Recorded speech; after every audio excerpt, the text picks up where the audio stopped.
Halo rekan-rekan, berjumpa kembali bersama saya di channel Tukang Jadi-Jadian. Di kesempatan video kali ini saya mau review atau mau ngetes lagi sebuah produk, yaitu power tool dengan jenis drill press atau bor duduk. Kali ini dari merek Ryu dengan model RBD 13. Nanti kita coba, kita lihat isinya apa saja, dan nanti juga langsung kita tes bagaimana fungsi dari alat ini. Semoga nanti juga dapat membantu pekerjaan saya di workshop ini supaya peralatannya lebih lengkap lagi. Langsung saja ya, kita akan bongkar dari kemasan drill press dari Ryu RBD 13. Baiklah rekan-rekan, kita buka dulu ini kemasan plastiknya. Dan ini adalah produk dari Ryu Power Tools dengan model RBD 13 atau Ryu Bench Drill 13 mm. Untuk fiturnya di sini 100% menggunakan tembaga untuk dinamonya dan 13 mm untuk caknya, swingnya 210 dan kecepatan spindle-nya bisa 5 speed dan tabelnya bisa miring 45 derajat. Untuk powernya 350 watt. Untuk kecepatan spindle-nya maksimal 2620 rpm, diameter cak 13 mili dan beratnya 15,9 kg. Kita buka dulu untuk kardusnya, kita akan lihat apa saja yang kita dapatkan jika membeli produk ini.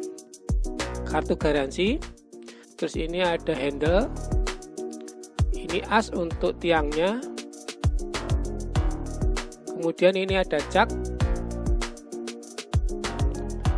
Dan ini adalah untuk bagian kakinya atau dasar.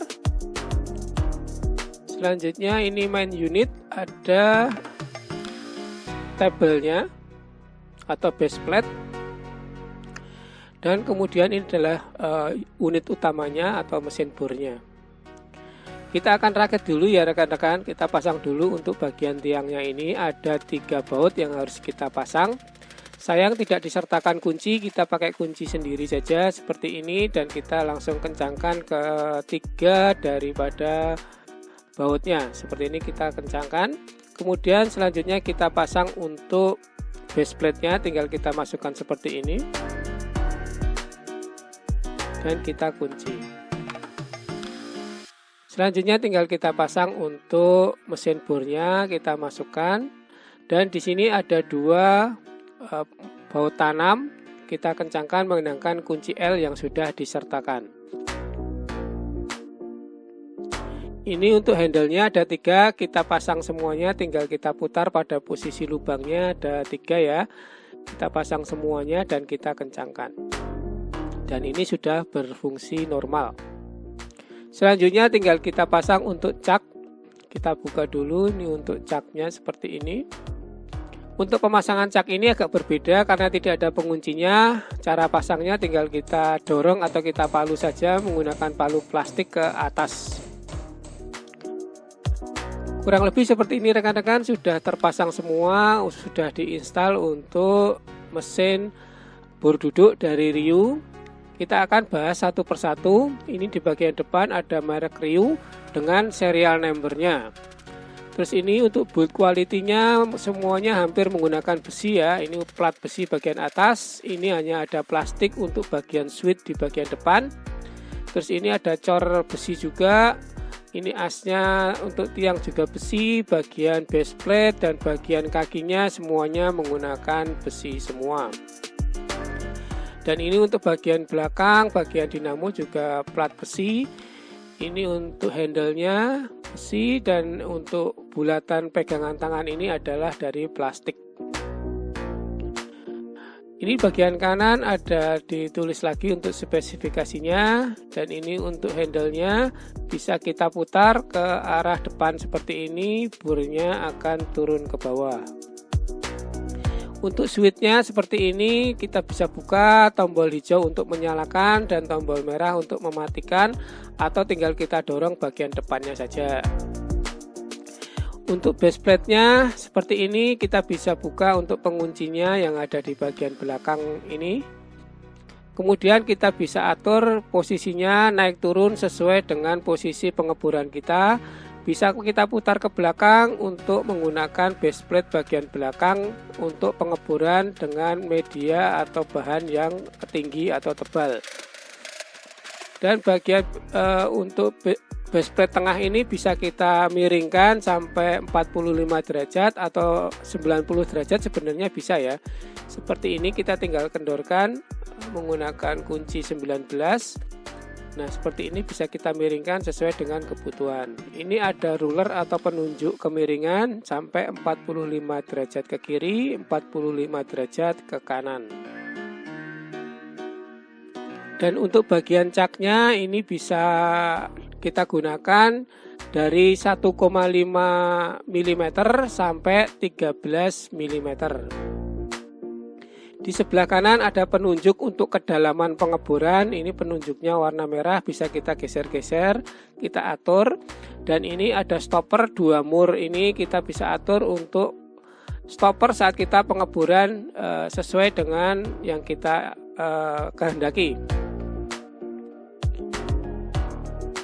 Untuk di bagian penutup atasnya ini bisa kita buka ya rekan-rekan. Kita bisa buka menggunakan obeng plus. Di bagian dalam ini adalah untuk pengaturan kecepatan spindle-nya. Ini di sini ada 2 puli. Ini di bagian depan ini untuk spindle dan di bagian belakang untuk dinamonya. Untuk di bagian dinamo yang di bagian atas lebih besar, di bawah lebih kecil, dan di bagian spindle-nya di atas kecil, di bawah lebih besar. Kita bisa atur kecepatannya dengan memindahkan posisi dari belnya atau sabuknya ini. Kita bisa pindah posisinya ke atas atau ke bawah. Yang penting sejajar ya rekan-rekan ya, untuk posisi belnya jangan miring. Di sini juga sudah ada daftar untuk kecepatan putarannya, kita bisa atur sesuai dengan posisi beltnya. Ini ada sampai 5 kecepatan. Kita atur sesuai kehendak kita ya. Kemudian setelah kita posisikan, kita bisa kencangkan untuk pengunci di bagian bawahnya sini. Dan untuk bagian dinamo atau bagian motornya ini menggunakan mesin induksi ya rekan-rekan. Di bagian belakang ada kapasitornya. Terus ini detail untuk dinamonya adalah 350 watt. Untuk voltnya 220 dan ampernya 1,6 ampere. Menggunakan 1 pas, 4 poles dan kecepatan putarannya 1420 rpm. Untuk kabelnya ini menggunakan 0,75 mm persegi, cukup ya untuk 350 watt. Dan ini menggunakan steker standarium. Untuk menyalakan kita coba saja, kita pencet warna hijau. Ini berputar untuk mesin bornya, dan kita untuk mematikan tinggal pencet saja yang besar. Kita akan coba menggunakan mata bor ya, kita akan pasang rekan-rekan. Saya akan menggunakan mata bor yang paling kecil dulu, atau yang kecil sekitar 1,5 mili dulu. Sesuai dengan spesifikasi tadi, kita akan coba memasang 1,5 mm, apakah bisa kencang atau tidak. Kita kencangkan seperti ini, dan normal ya rekan-rekan, tidak kendor untuk mata bornya. Ini saya gunakan mencoba mengebor kayu. Jika menggunakan drill press seperti ini lebih mudah ya rekan-rekan ya. Bisa stabil untuk pengeborannya, tidak goyang kanan dan kiri. Kita bisa pegang untuk benda kerjanya sebelah kiri, dan untuk tangan kanan kita bisa atur naik turunnya. Sekarang kita akan coba untuk menggunakan mata bor yang lebih besar, yaitu 7 mm. Saya menggunakan mata bor ini untuk mengebor kanal C baja ringan.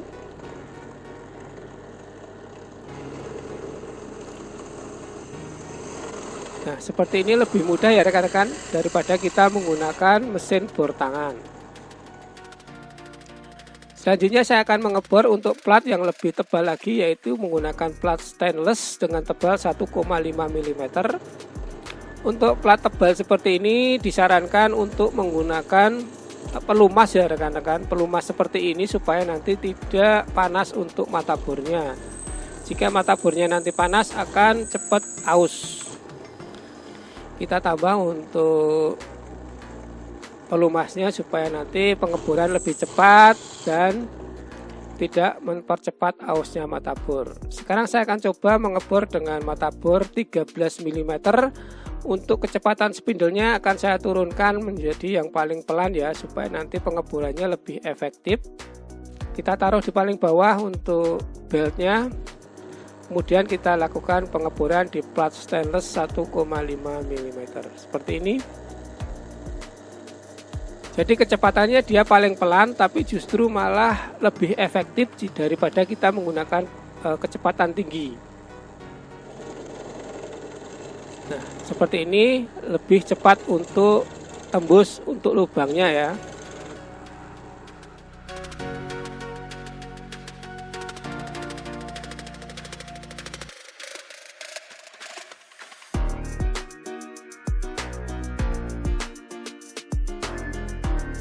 Baiklah rekan-rekan, tadi sudah kita buka, kita setting, dan kita coba untuk mesin bor duduk atau drill press dari merek Ryu dengan seri atau dengan model RBD 13 dengan build quality yang hampir semua besi, jadi membuat bor duduk ini kokoh ya rekan-rekan ya, dan cukup untuk membantu pekerjaan saya nanti di workshop untuk mengebor kayu, mengebor plat ataupun mengebor besi juga masih kuat.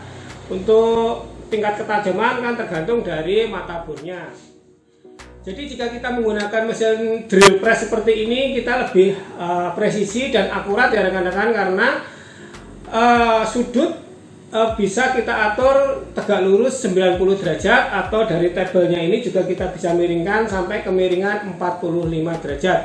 Untuk harganya sendiri ini kisaran 1.050.000, jadi tidak cukup mahal ya rekan-rekan ya. Jadi standar untuk harga drill press dengan cap 13 mm. Kelebihannya jika kita menggunakan mesin drill press seperti ini, dinamo atau motornya yang digunakan adalah mesin induksi atau motor induksi, jadinya suaranya lebih halus, dan untuk wattnya juga tidak terlalu besar, hanya 350 watt.